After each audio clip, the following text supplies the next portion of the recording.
Halo teman-teman semua, kembali lagi bersama aku Adrian. Di sini kita akan membahas soal sponsi kalkulus bab yang ketiga untuk part yang kelima atau part yang terakhir. Jangan lupa subscribe YouTube channel Pivot Solution dan follow Instagram dan TikTok Pivot Solution. Dan mari kita masuk ke dalam pembahasan soalnya. Oke teman-teman semua, kita masuk ke dalam soal nomor 7. Di sini, bagi teman-teman yang belum nonton nomor-nomor sebelumnya, boleh banget cek di YouTube channel Pivot Solution karena aku udah bahas dari nomor 1 sampai nomor 6 di video-video sebelumnya. Oke, di sini kita akan membahas tentang limit satu sisi, ya, yang dimana ada limit kiri dan limit kanan, yang intinya kalau limit kiri, berarti kita mengevaluasinya atau melihatnya dari kirinya si X yang dituju. Kalau limit kanan berarti dari kanannya si X yang kita tuju. Jadi itu konsepnya, teman-teman. Nah, kalau limit utama atau limit X mendekati 4 tanpa tanda kiri dan kanan, itu kita lihat dari apakah limit kiri dan limit kanannya sama. Kalau sama berarti limit utamanya juga ada dan nilainya sama. Tapi kalau berbeda, berarti dia tidak ada limitnya. Seperti itu. Oke, kita masuk ke poin A, teman-teman. Di sini ya, limit X menuju 4 dari kiri, ya, GX, kita lihat GX ya. Berarti kalau 4 dari kiri yang kita lihat daerah asalnya mana? Kita lihat adalah X kurang dari 4, karena dia berada di kirinya 4. Berarti limit X menuju 4 dari kiri, X kuadrat dikurang 4X ditambah 1. Berarti jadinya kita substitusi langsung aja jadinya. Nah, substitusinya berapa? Substitusinya tetap 4, teman-teman. Ya. Berarti jadinya 4 kuadrat dikurang 4 kali 4 ditambah 1. Berarti sama dengan berapa nih? 1 ya. 16 kurang 16 tambah 1. Oke, berarti limit kirinya itu adalah 1. Sekarang kita cek limit kanannya. Ya. Berarti limit X menuju 4 dari kanan, GX ya, sama dengan limit X menuju 4 dari kanan, kanan itu tandanya plus, berarti yang kita ambil adalah ketika daerah asalnya besar dari 4 ya. Karena kan kalau di kanan berarti besar dari 4 kan. Berarti jadinya akar X dikurang 1. Berarti jadinya apa? Akar 4 dikurang 1. Berarti sama dengan 2 kurang 1 sama dengan 1. Berarti limit kiri dan limit kanannya sama ya.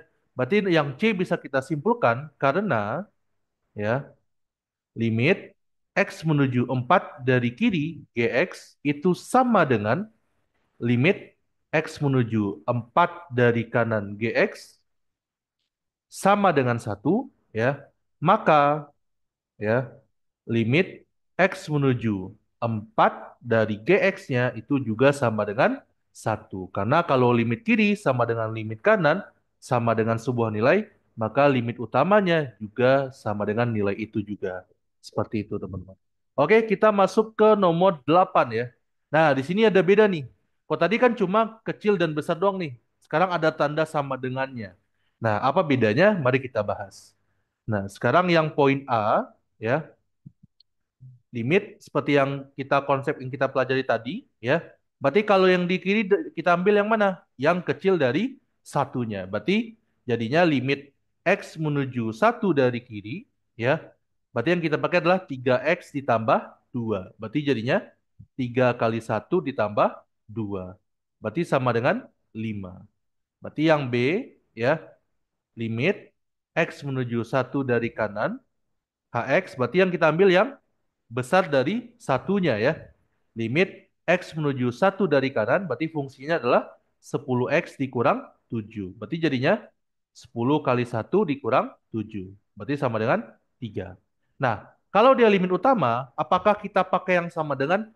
Tidak, teman-teman ya. Kalau yang sama dengan itu adalah nilai fungsinya. Jadi dia tepat di 1. Seperti itu. Oke?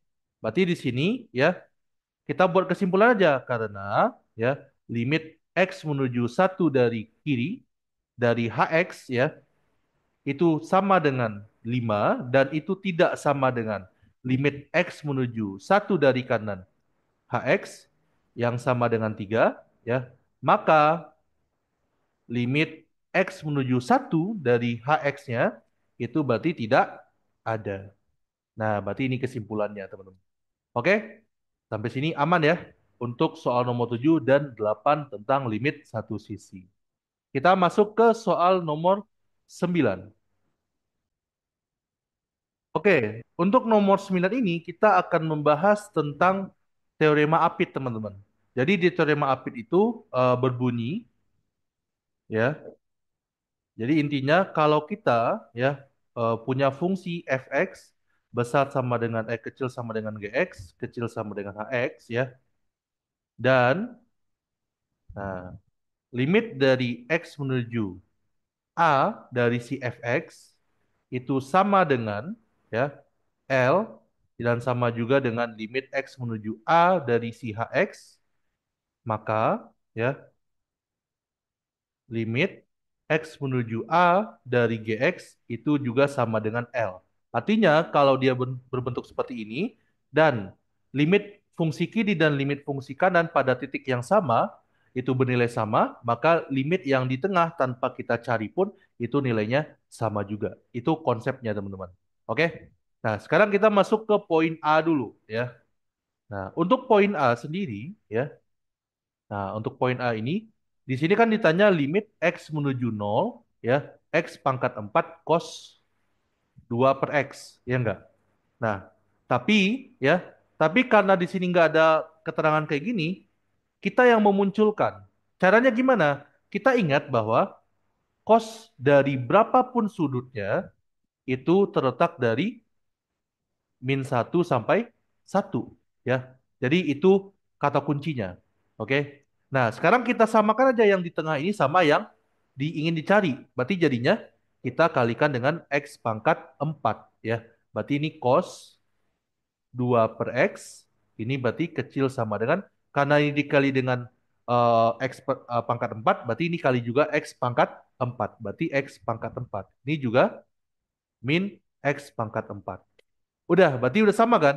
Berarti si X pangkat 4 cos 2 per X ini terletak di antara min X pangkat 4 sampai X pangkat 4. Sekarang kita tinggal mencari ya limit X menuju berapa? Nol ya. Nol dari yang kirinya dulu. Berarti min X pangkat 4. Berarti sama dengan nol. Habis itu limit X menuju nol dari X pangkat 4. Sama dengan nol juga. Ya. Nah, berarti di sini ya. Karena min X ya. Min X pangkat 4. Nah, atau X pangkat 4 cos 2 per X itu terletak di antara min X pangkat 4 sampai X pangkat 4 dan ya limit dari X menuju 0 min X pangkat 4 sama dengan limit X menuju 0 dari X pangkat 4 sama dengan 0, maka ya kan limit dari X menuju 0 X pangkat 4 cos 2 per X juga sama dengan 0. Seperti itu untuk jawabannya. Oke, kita lanjut lagi ya. Berarti sekarang kita masuk ke poin yang B, teman-teman. Oke, kita masuk ke yang soal yang B, teman-teman. Ya, kita pakai metode yang sama juga kayak tadi. Ya, berarti karena di B itu udah terletak di antara ya, berarti 4x min 9 fx. Berarti kita tinggal mencek limit kiri dan limit fungsi kiri dan limit fungsi kanannya. Berarti di sini ya limit X menuju, karena di sini tanyanya menuju 4 maka kita cek juga 4X min 9 ya. Limit X menuju 4 dari 4X min 9. Berarti jadinya 4 kali 4 dikurang 9. Berarti sama dengan 16,7 ya. Nah, berikutnya limit X menuju 4, ini B tadi ya.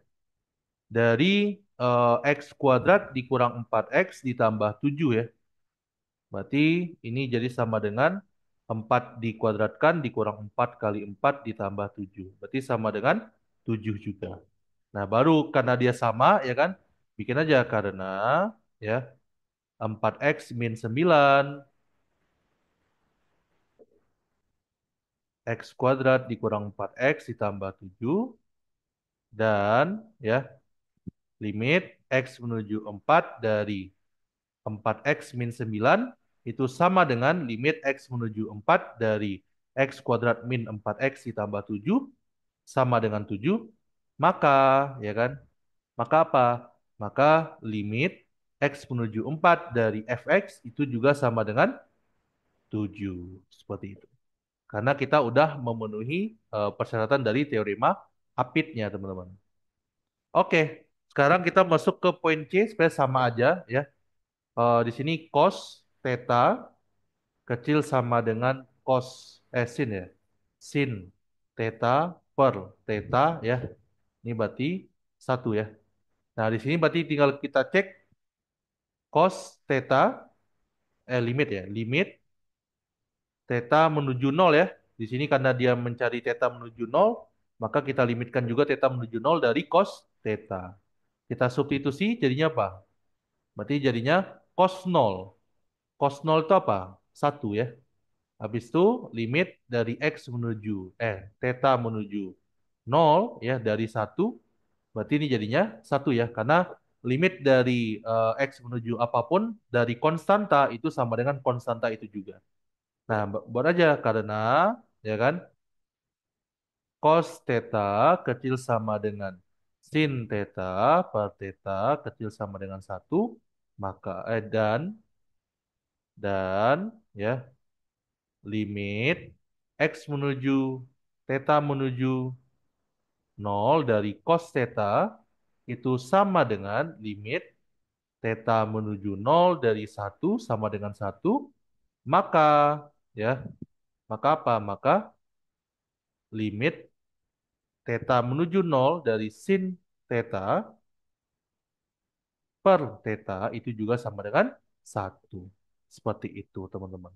Oke, mungkin ini dulu untuk part yang terakhir di bab yang ketiga.